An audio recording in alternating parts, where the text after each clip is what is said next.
Anybody that you run across, you take the good, you take what you need and leave the rest. I mean, that's it. You take the good couple nuggets and you move on. Like, nobody's going to be perfect. You have to understand what design is and how to implement the design. You can't just sit in front of a computer, draw pretty pictures, and expect to become a good designer. You have to actually, be in the field, get dirty, and do the job. You have to be willing to get the respect from your team members, right? So I'll never ask them something to do, even with the labor force. I'm not afraid to get dirty. I will jump in the hole with the shovel. I will get the job done, and they respect that, right? Don't ask somebody to do something that you wouldn't do yourself.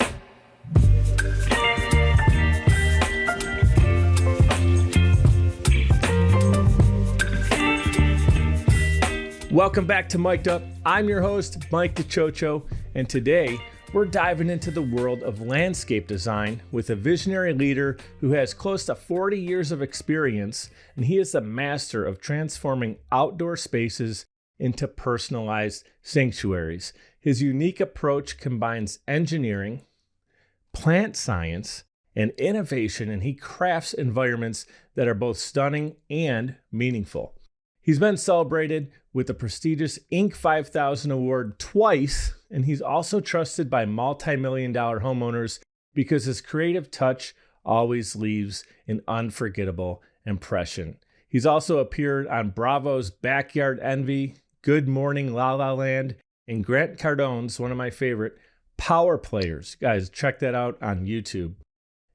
He's been featured in Forbes, Huffington Post, the Wall Street Journal. I can go on and on and on. He's probably taking a nap right now listening to this intro. So let's get Steve right on the show. Welcome to the show, luxury landscape designer and best-selling author, Steve Griggs. Hey, Mike, what's up? Thank you for having me on the show. Looking there you go. Did your head's just no, it's just kind of inflating? like no, it was just kind of like listening to it. Sometimes really I don't really give myself enough credit, right? Yeah. So after doing it this long, yeah, dude, I appreciate that. Well, I'll tell you what, the people who are typically that I meet that are the furthest ahead, they are honestly usually the least amount of inflated ego because they're busy, they're working, they built their thing. And when you've really done it and you've done it through hard work and your situation is physical labor plus the mental side of running the business, I just appreciate that. And I was just joking with you there, but yeah, sometimes you run into someone and their ego is just flying out the window, right? But with you, I'm excited to have you on the show because I know that's not the case. And I want anyone who maybe they're not familiar with you, your entrepreneurial story, we're going to get into it, but I also have your website, your book, social media. It's all linked in the show notes so people can go ahead and click through and check that out while they're listening to the episode or watching us on YouTube.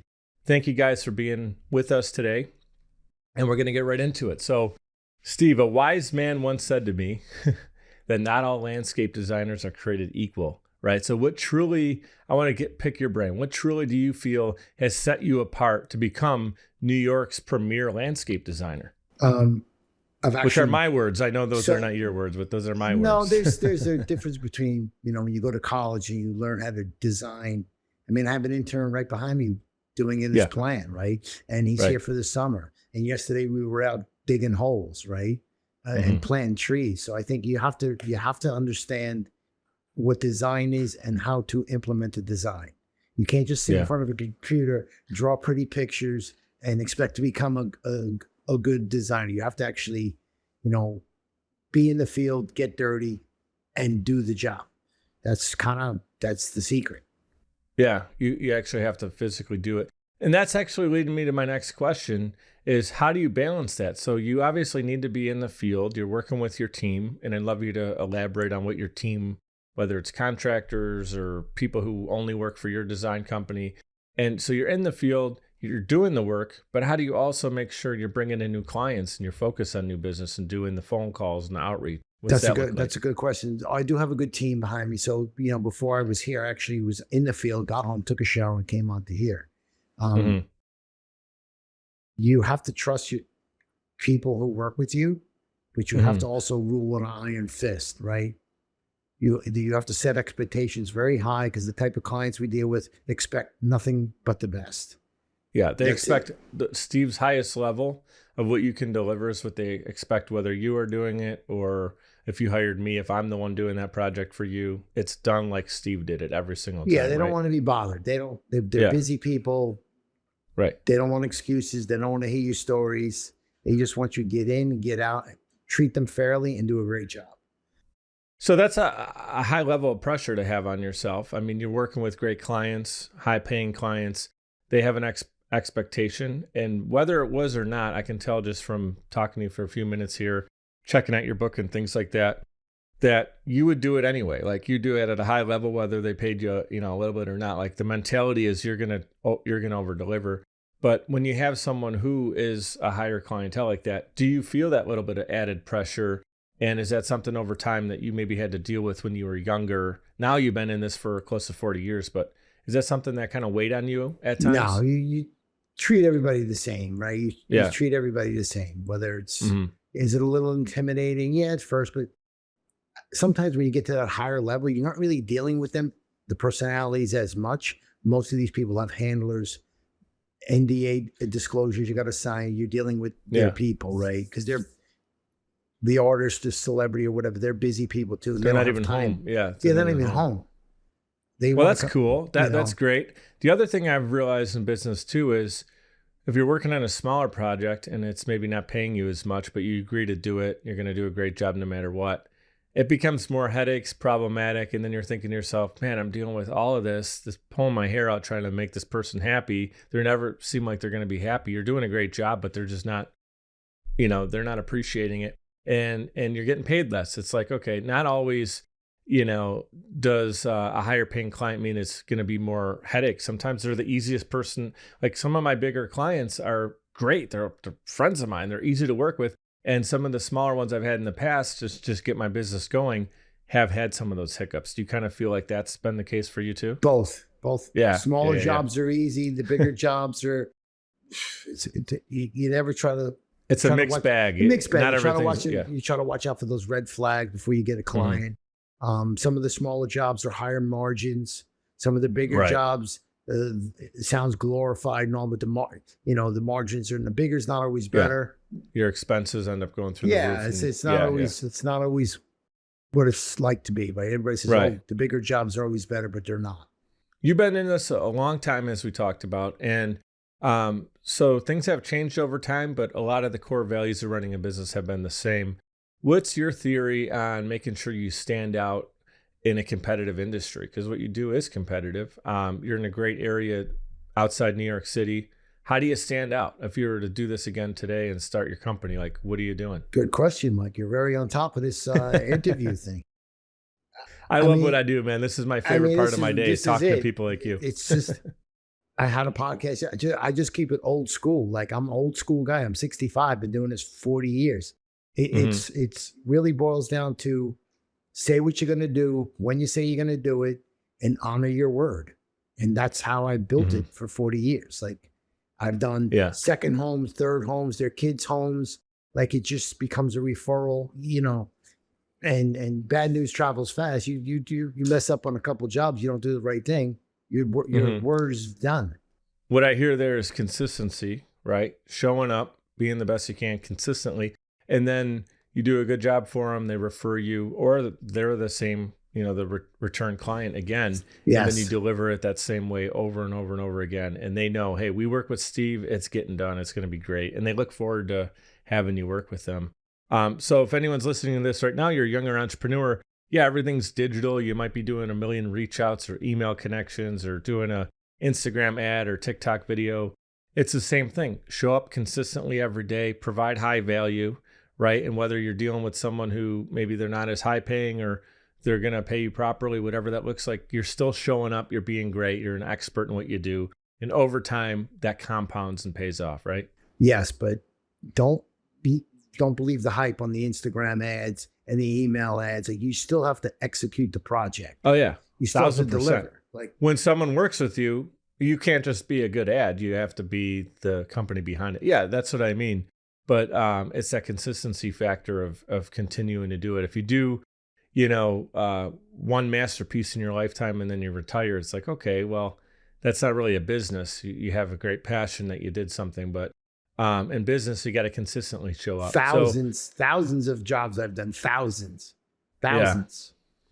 So you didn't do all of those jobs by yourself. Obviously, you wouldn't have been able to do that alone. So what's your approach to hiring? You talked about it earlier, rule with the iron fist mentality, but can you get in a little bit more detail? Because there's people who are looking to grow a team right now. And I had this struggle too. We have a small team of 6 people right now for my agency. And it's like, every time I hire someone, I'm not trying to hire Mike. I'm trying to hire someone who could be great at their thing. So how do you approach hiring?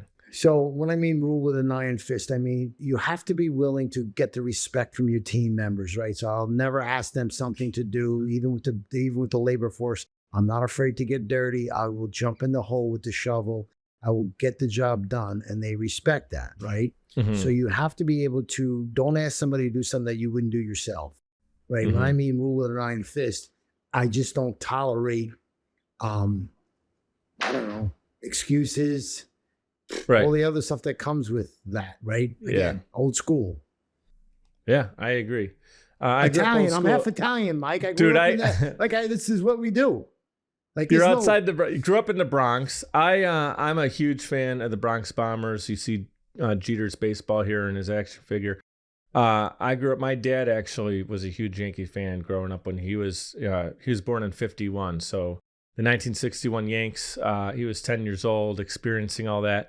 And what's pretty cool is he raised me on the Yankees. He taught me all about the great players of the past. And then when I was 10 years old, I was born in 86. So in 1996, him and I watching the games together with my brother, the Yankees, as you know, won in 96. They kind of had that lull in the 80s where they weren't as consistently good.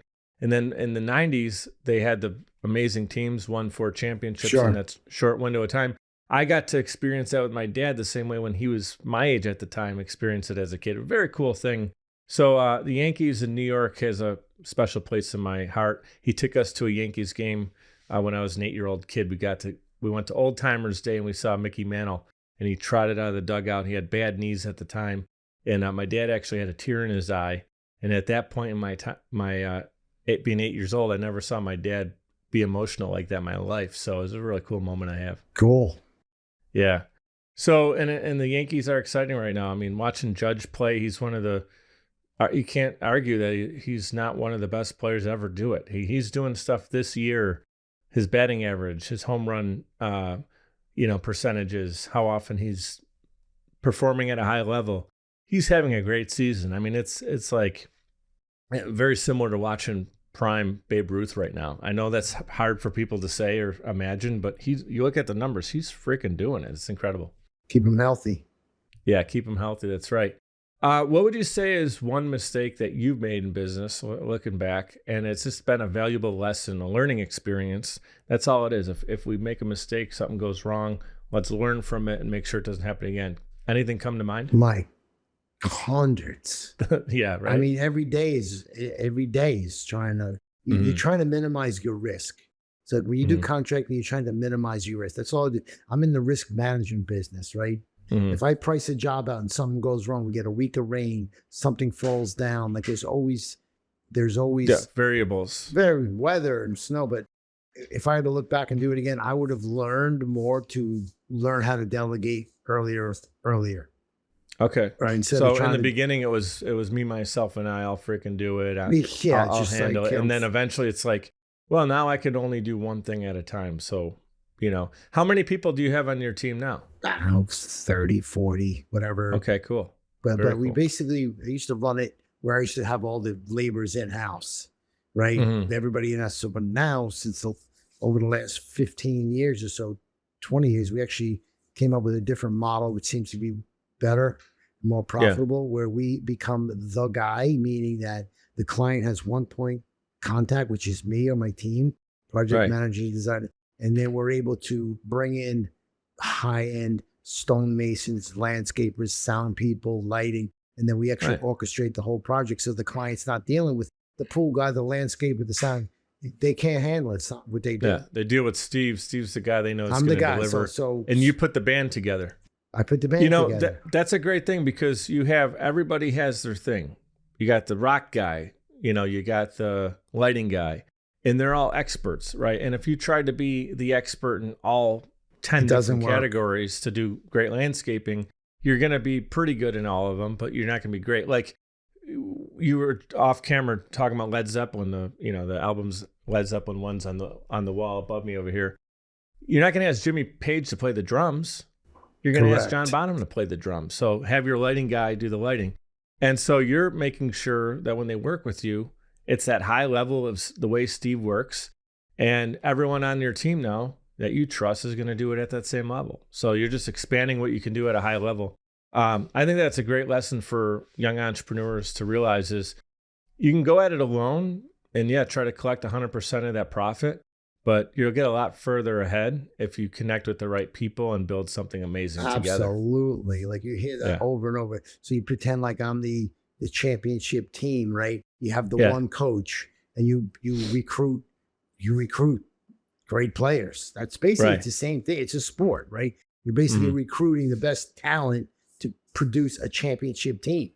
That's it. You got to be the coach. You can't be the quarterback and then run on the defense and try to stop a tackle. You got to be that head coach. You have to be the one guy, the conductor, the orchestrator in the band or whatever. I'd argue the GM is really the entrepreneur is more of the GM of the sport, the football team. Correct. Yeah. So you basically try to put those all together. And if you're new in business and all, that's what I would advise you is to kind of learn that end of the business. And obviously sales is the most part. And become authority in the space. Like raise your credibility, invest in social media, get on podcasts. All matters.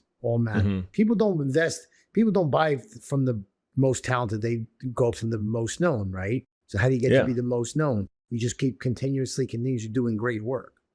Right. That's like that thing we talked about with TikTok. Like you could be the most known, but now someone goes to do business with you, you can't fall off. You have to deliver. Like, being known is great. You're the authority in the space, but now someone actually pays you to operate and you got to be able to execute and have to deliver. You got to deliver. There's that word right there, man. Deliver at a high level. So, 40 years, ton of time on task. When I say this, I want you to just off the top of your head, if you can, and you're willing to share, what's maybe the craziest memorable project you worked on? Good, bad, ugly. And what comes to mind? Just something that you worked. I mean, doing a rooftop 34 stories up in Manhattan, and then not getting fully paid by the owner. That's interesting. That's interesting. And then pour concrete sidewalk, and then have people in New York City with their headphones on just walk right through the wet concrete. Had to redo it. That's good. How to build a swimming pool on top of a mountain and build the road up. I mean, it just doesn't, A lot of cool swimming stuff. pool on top of a mountain. Swimming pool on top of a mountain, right? So, and then when you're digging a pool, you have to dig an 8-foot hole. It's not all dirt; it's rock. So you have to jackhammer the rock out before you can put the pool, right? So it's being able to get the job done with no excuses and finding a way. Always finding a way. Find a way. They don't want to hear it. Oh, yeah. Figure it out. Steve, we hired you to figure it out. What about maybe someone you worked with? I don't know if you want to name names. I know you're not here to do that for like authority or anything, but is there someone maybe you worked with that you were pleasantly surprised they were just really nice or anything like that ever happen? Where no, they're all very pleasantly, very nice. Even the higher up people. I find them extremely nice. Extremely personable, respectful, very respectful of the workers. I've noticed, like of the actual workers. They'll,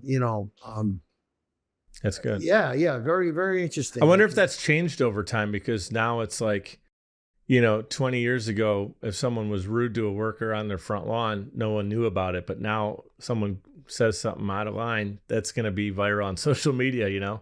Could be. I'm not saying you guys would do that. Your team wouldn't do that. But no, we've had one. Maybe guy, they got to be more careful. One guy in particular that comes to mind, like, he's on TV. He's got this, he got that. But the hardest, man, I've never seen people work that hard. When you're at that level like that, it doesn't just come. You are grinding every day. They work extremely hard. He's a machine. Hard. Yeah, that's awesome. Are you able to talk about your experience? I know it's probably going back 7 years ago when you were on Power Players with Grant. I don't think he does the show anymore. Was that a cool experience? I mean, you were in his studio, right? You were at his place. Studio. We flew down, took my family down. It was in Miami at the time. It was in Miami, took my family down. Yeah, I remember my son was about to start college. Yeah, man, you don't need to go to college. Grant going. I said, Grant, he's about to start in 2 weeks. What are you doing? Yeah, Oh, where are you? man. It's Yeah, all booked. he's a good guy. People love him or hate him. Like, straight up guy, straight, hardworking. I respect Grant. Yeah. I mean, look what he did. Everything we talked about on the show so far, you can say about Grant. Hardworking, did it himself, grinder, built a team, respected by people on his team. And love him or hate him, he's known. He built a name for himself, but also he delivers. Like, he's done massive events. And if you read his books cover to cover, which I have, they have massive value in it. So he's not just a buy my thing, buy this. Like, if you actually do the things that he teaches on or are in his books, it's great value, you know? That's my experience. Listen, maybe someone had a bad experience. I'm just talking from my personal experience. Listen, like anybody else, listen, he's in my book. We have a picture of him. He wrote a little nice thing. Again, cool. Anybody that you run across, you take what you need, leave the rest. I mean, that's it. You take the good couple nuggets and you move on. Like, nobody's going to be perfect. Dude, that's a mic drop moment right there on this episode. I want to pause everybody for a second. What you just said is something that I learned. And actually, I think Grant Cardone might have been the person that I thought of, kind of came to that realization. Because when I was reading his books and I was in business, this is before I started my own company. I was a sales rep and I was reading like Sell or Be Sold and all these things. And, you know, someone sees it on my desk and I was at a corporate environment and they walk by. Oh, that's the guy with the, you know, and there's whatever bad thing, you know, they talk. Dude, if there's any good moments in this book that I can learn from, I'm going to take the good and throw out the bad. You don't just not learn everything. Maybe the guy had a bad moment in his life. So now I'm not going to learn anything from his books. That's a great lesson for anything in life. Like, you might be working with someone. It could be a coworker, a client, you know, take the good you can learn from it. And even if it's a bad situation, like we talked about earlier, what's a mistake you made or something that happened, take the lesson learned and move on. Now you got a positive way to look at life. And that's the only way you can really do it, is take the good from it. I think that's a great point. I'd love to get a little bit in your head from a design standpoint. So you're doing these elaborate landscape designs. You're outside of New York there. You've got really, really cool opportunities to work with. When you're working with a client and they have maybe a specific vision or a personality, and you know, you also have 40 years experience with great design in your own. How do you balance like what they want with maybe you even know something they don't know that would look better? How do you do you just suggest it, or do you got to always kind of do what they want? Is there a balance there? I'm from New York. You're going to hear it straight up. Like, there's no, like, if it looks like shit, you're going to say that's going to look like shit. They respect that, especially the higher up people. Yeah, like, that's true. Because they're used to having people around that just yes them all the time, right? Mm-hmm. So maybe I'm a breath of fresh air when they tell them, terrible idea. Yeah, that fountain with that thing next to it looks horrible. To playing basketball. Like, you should stick to swinging the bat, I tell them, you know, whatever, wherever it might be. But like, this is my turf now. And you got to really come from you got to know what you're talking about. You don't try to fluff your way through it. You know what I'm saying? Like, you have to know the bit. You have to know. Again, 40 years, I just built that muscle of design, and I know what I'm talking about, right? So yeah, and there's probably a time and place. Like, if you just met someone, maybe that's not the time to tell them. But once you build a little bit of rapport, and now they're like, hey, what do you think about that fountain? You can say, you know, honestly, I think it's going to look bad right there. I'd rather see it over here, and here's why. You envision it together. I'm a little rough around the edges when it comes to You just tell them day one, hey, just like, come on, shake my hand. That's awesome. At that point, though, we've actually built a kind of special rapport where you can kind of goof around with them. You know what I'm saying? Like, you know, you don't do that day one. But that's you. Like, that's your brand right now. People think of branding. They think of the big companies that come to mind. Every entrepreneur is their own personal brand. Yeah. You know? So whether it's you in the field shaking hands and still going door to door, like meeting the client in their backyard as you're doing your work, or their facility, you know, it could be a corporate thing you're doing too. You're you. That's just all part of your brand. And I guess you wouldn't be where you're at today, I think, if you didn't do that. If you were walking on eggshells every time you tried to work with a client, you wouldn't be as effective because you're not being yourself. No, you hear that all the time. Like, oh, you got to be authentic. What is authentic, right? I mean, it's, I don't know, just be yourself. I don't know. Does that make sense? Like, tell me about where you learned that, though. Is that something that was instilled from your dad? Did you learn it more than he taught it to you? You know what I mean by that is you can learn a lot from your mentors and family without them sitting down and saying, okay, Steve, I'm going to teach you about this authority. No, I guess it just comes from growing up. You learn. You just learned it. You just learn most of the stuff when you're early on, right? Yeah. And I remember we were going to go fishing one time with my dad. I'll never freaking forget. Like, there's only certain things you remember, like, oh, you weed the garden and then we'll go fishing or something. And we weeded the garden, me and my friend, and he decided not to go. And he said, well, everybody needs a little disappointment in life. We're not, it's just like he's a construction guy in New York City. So it's just the way it was. Yeah. That's great, man. So it's cool. What about some early mentors in business for you? Who did you lean into in the early days? I mean, like in the early days, there was no podcasting. There was no mic'd up. There was right. no. So what were you doing? Who were you leaning into at the time? Just yourself? School of Hard Knocks. Right. There was there was no internet. There was no cell Did you have phones. any other buddies that were running businesses that you guys shared some my notes at all? My cousin ran a very successful air conditioning company in New York City. Big company. I always admired how he ran it. Very ethical. Never take kickbacks from anybody. Never owe anybody anything. Don't tell the guy to come to your house and you'll pay for everything. You know what I'm saying? Like, so you don't owe anybody, right? You don't want to have to owe you. I don't want to owe you a favor, right? So those are the early mentors that I had on. And as we got older, it was Grant. We have a guy, Marshall Wilkinson, another good guy I worked with for 3 years. Hardcore New York business guy. And you just kind of, listening to podcasts like this, and you just kind of, just be a sponge. Never stop learning. Right. That's really good. What inspired you to say, hey, I'm going to not stop what I'm doing, but in addition to what I'm doing, I'm going to write a book? Did you feel called to do that? Or yeah, that was a conversation with Grant. Oh, really? Yeah. Okay. So the inspiration was conversation with Grant, and another Dr. Oz was another inspiration with that.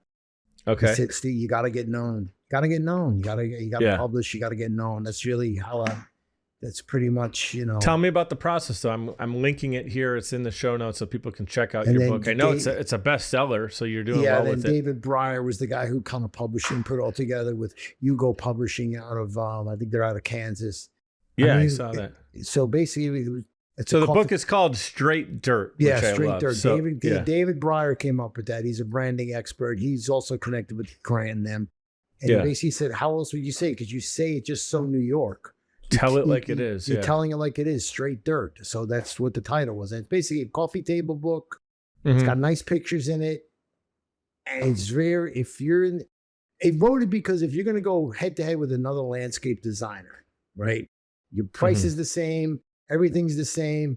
Who are they going to go with? The guy that wrote the book or the guy that didn't? That's basically it. Yeah. And also, I think it is part, maybe you didn't even think of it or this is part of it, but I think it's part of your legacy. You got this amazing business. Yeah, I didn't think about that. I mean, but the book, a lot of the things you learned in the trenches of doing the work, is that in the book too? Like a lot of what you learned? Yeah, in the book, little tips and tricks and stories. So that stuff's not going to go, when people pass away, that stuff, a lot of times it leaves, it ends with the person. But if you put a book behind, now you got a legacy of great lessons learned that people can continue to learn. Like Napoleon Hill, how long has he been dead? Like 100 years? But people are still learning from him today in 2025. Pretty cool. Great Italian story there. We did a guy from New Jersey, right? Did his backyard, and he wanted to save some on the budget. Of course. Like, well, it was big job, and he's like, we can do the pool. We can change the stone patio to I'm going to guess he paid you. I got to pay cash, cash. No, and then basically he said I said, listen, if you want to save 40 grand, we can cut out the stone patio. He said, Stevie, that's like me buying a new suit and wearing the same old shoes. I'll never forget that. It's great. Yeah.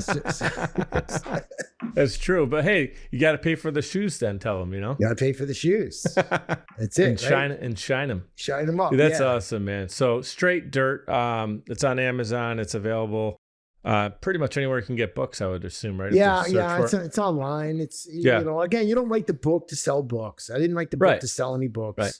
Yeah. But you're selling a ton of them. Even unintentionally. I mean, it's been a bestseller. You sell the books. It's good. It's good to give to clients. It's a good gift to give to clients. It's good to sign a few books, give a few books away. But it was never an intention to, but the legacy I'm guessing thing was very good. 18-year-old Steve your senior year of high school, someone said, say someday you're going to be an author, you probably would have fell out of your chair laughing at him. An author. An author, yeah. Finished high school books I had to read. Never mind. That's why I'm saying it. I'm saying it because there you go. I mean, but that's proof of someone's shortcoming doesn't mean that means you can't do it. Like, look, you became an author after you built this awesome business, and that's when the right time. But it just goes to show that, like, you know, anyone who sets their heart to something can do an exceptional job of it if you're passionate and driven by it, like you were. You're driven by your business. Grant said, and a couple other great people in your life said, hey, this book would be a really cool opportunity for you. And you went and did it. Like, you have to be open enough to grow and say, I don't know everything I don't know. Maybe this is a good idea. Let me try it. You were willing to try it. And it worked out. Yeah. But I think, you know, as we do these podcasts, and I think I talk to people like you, it's like, when you really look back on it, you don't really look at it. It's like, okay, do you want to be known for just getting up to bat? Or do you want, you know what I'm saying? I remember even in Little League, swing the bat. Don't get called out on strikes. Swing the freaking bat. I hate when guys now at the pros, I'm watching USC Volpe. I'm not trying to pick on him in particular, but even Judge a couple days ago took a beautiful strike three. I'm like, what do you swing the freaking bat, man? Swing it. I don't understand. It's like Michael how you Jordan, can take a strike. Like how Michael can you Jordan take a strike there? Full count. So that's, I think, sports and business, it's very similar. They tie together. That's why I always do that. In sales, I always thought of it like your batting average, how many times you went up to the plate, how many swings did you take, how many hits you get, did you get on base, did you convert it to a sale, right? Same thing. It it's pretty amazing how much they're intertwined, right? Yeah. Speaking of business, I'm going to give a quick shout out to our sponsor, Social Chameleon, which is my agency for podcasting. You go to socialchameleon.us to check us out. We help transform your podcast. We work with entrepreneurs, business owners, B2B, because that's the group of people that just like you with the landscaping, they want it done for them. They don't want those guys don't want me to teach them how to podcast. They just want to press record and have it done for them. And that's what we do. Podcasting done for you. Check out socialchameleon.us. Also, a couple of affiliates I want to give a shout out to is Riverside.fm. That's actually the platform we're using to record this right now. And also Libsyn.com, Libsyn.com. You can get your first month free with promo code BEGREAT, BEGREAT. Go to Libsyn.com. That is how you can get your podcast on Apple and Spotify and all the great players. And we've been using them confidently for years. So again, right back to you, Steve. Congrats on the success of your book. What else do you have? I mean, maybe it's not another book or not, but what do you, at this point in your career, is there something you still are set out to do, or what does that look like? Just continue the greatness for a longer period of time? Yeah, I think when it's like in your blood and you don't, it's the hunt. I don't know, right? It's the hunt. Mm-hmm. I don't play golf. A lion doesn't stop hunting. Right? I like the hunt. I like the thrill of the hunt. That's awesome. Right? Like it's part of like, I don't know, like the competition, right? It's part of it. It's part of it. And I still got another kid in school, so I got to wrap him up. Yeah. So I'm not gonna, So it's all good. You know, like, do you ever take some time? You're married? Yeah, I'm married, 2 kids, 3 dogs, you know. Yeah. You got it going, man. That's great. So do you make sure you're intentional about taking time, vacation with your wife? And do you still, have to like make sure you schedule those things, or what's that? Yeah, you have to schedule it. Yeah. You schedule. Well, there's a lot of entrepreneurs listening right now that they put themselves last. They're in the grind, but it's like, hey, you got to make sure you're still taking care of your family. Now, listen. Keep your wife happy. Yeah. Oh my gosh.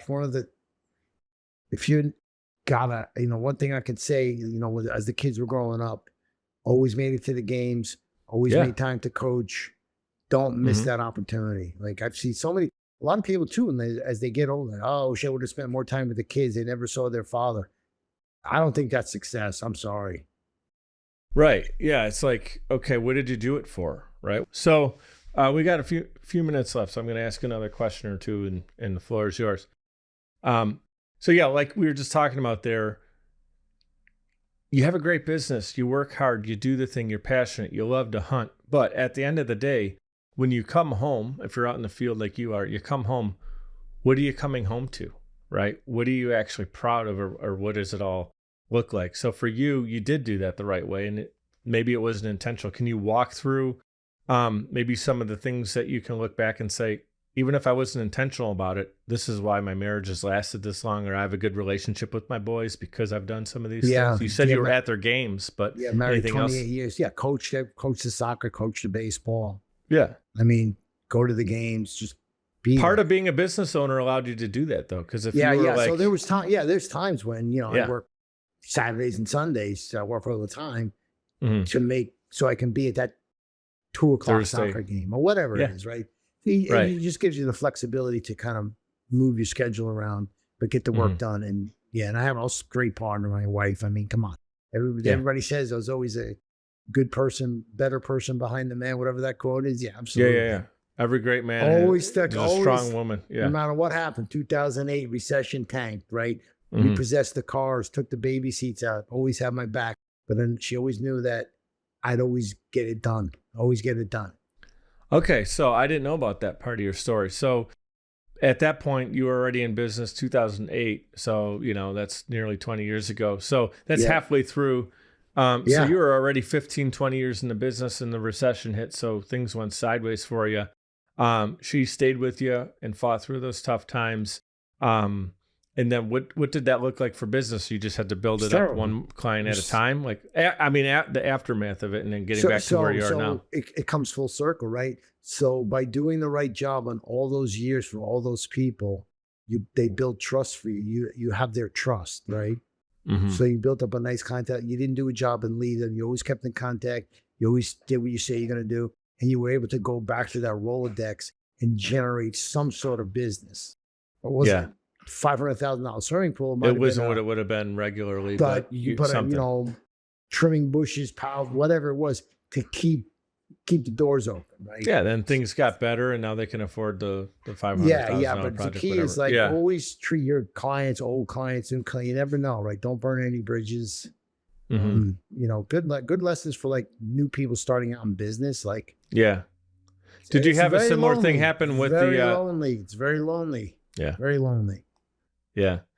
Do you have people on your team now that are kind of like your wingmen, if you will, like someone that you can lean into, kind of a managerial role? Like you're still running the GM, but do you have a couple head coaches on the team that you can lean into now? Yeah. And people you trust and hey, if I give it to this person, it's going to get done. No, you're going to get a phone call. You're going to get a text. You're going to get the email. You're just going to you have to constantly don't take your eye off the ball. I don't care who you have on your team. Always keep your finger on the pulse. You see too many business owners kind of take a back seat and become absentee. You can tell it just goes down. You always have to be, right? Because you're the leader, right? They look up to you. Yeah, that's a good point. And so you are very, I think of back in Buffalo, which is where I grew up, there's a Russell Salvatore has a restaurant. It was called Salvatore's for many years, and then his son ended up taking that over. There's a little bit of a fight between father and son, and the father created Russell's Steaks, Chops, and More, or whatever it's called. But Russell's is a great restaurant, great steak restaurant. This guy's probably got to be close to 90 years old. He's been still there every day. He's freaking made it over and over. He's probably one of the most wealthy people in the area. They got wings of hospitals named after him, and he's donating TVs to the hospitals and all kinds of crazy stuff. He is still there. If you and I flew to Buffalo right now and I took you out for a great meal, still there. He would sit us at the table. Yeah. Old school. Yeah. Old school Italian. Yeah. But, and I'm sure the employees appreciate it, but also probably get the hell out of here, go on vacation. Yeah. They want you out. They love it when I leave. Just for a little bit, can you get out there and go do something? Yeah. Anything, man, to wrap up this conversation? I really enjoyed talking with you. I know we hit on a few different aspects of entrepreneurship, but is there anything you're like, damn, if I could talk to my 25-year-old self, I'd love someone to tell me this? Like, no, I just wanted to say you were a very good interview. I mean, we almost been here an hour. Time flew, right? Yeah. If I had to tell my 25-year-old self again, pay attention more in school, right? Like, take advantage of it. Lean on more people. Learn how. The finance part's very big in business. The finance, and they don't teach you all that in school anyway.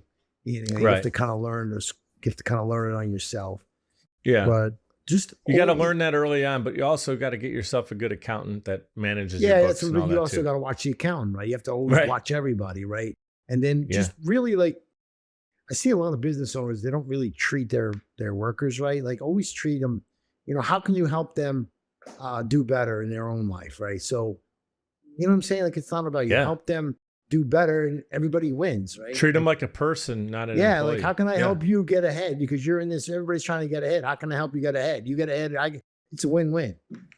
That's really good. Yeah, and you look back at the companies that have been around the longest and have the greatest brands and things that started with that entrepreneur. A lot of the times it connects back to the way that they ran that business, their energy. Steve Irwin, we just produced a show for one of our clients called Thrive More, and Roger Martin, the host of the show, great friend of mine, great client of ours.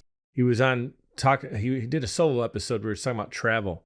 And I forget, it's Australia, right? Is where Steve Irwin and his family are, crocodile guy, yeah, the crocodile guy, the crocodile hunter. But they have a zoo now. The Steve Irwin, I don't know if it's called the Steve Irwin. Yeah, the daughter, I believe he has a son or two, and his wife. They still are running the legacy, the Irwin Zoo. But when he said, Roger was there. He said when he was there with his wife and they were going through, and you see the way that the employees treated everybody, had that same energy and excitement as if it was Steve. Now, he's been long gone, but they still run it with the same energy, the excitement for the animals, the passion behind it, and also the same level of care as if he was there today. So that to me just really resonated because it shows that he really treated people well because they care so much about him. He's been gone. They don't have to really play into it, but the employees there really they still have that care for Steve. It's really cool, you know? So what you just said is huge. You treat your people with respect, and, you know, treat them as a human that they are, and then let them go be great. Yeah. Everyone's a little bit different, right? You don't want to have robots of Steves. You want everyone to be great. And you don't want to have robots. Yeah. You don't want to have Steve. But one's you enough. Know what? Steve, one's enough. Amen to that. That's how I feel with myself. I want everybody on the team to be themselves because they're all better at certain things than I am too. And they have different attributes that everyone's unique. My big takeaway from today was you talked about building that expert team, and you are the one who's the point guard for the client. They know if they need to talk to someone, they go to you or, you know, whoever your leader is on the team, whatever that looks like. But for you and your business, it happens to be you. They talk to Steve, it's getting done. But the lighting guy's there, you know, you got the rock, the stone guy. And so I think that's a great takeaway for entrepreneurs is figure out how you want to build your vision for your company and who you're going to do it with. Yeah, that's great, Mike. You did it. Yeah. Love being on your show, man. You're cool. Yeah. Thank you, brother. I got one last thing I say to everybody is be great and be grateful. And I'm grateful for you being on the show, man. Thank you so much. Thank you. Good to be here.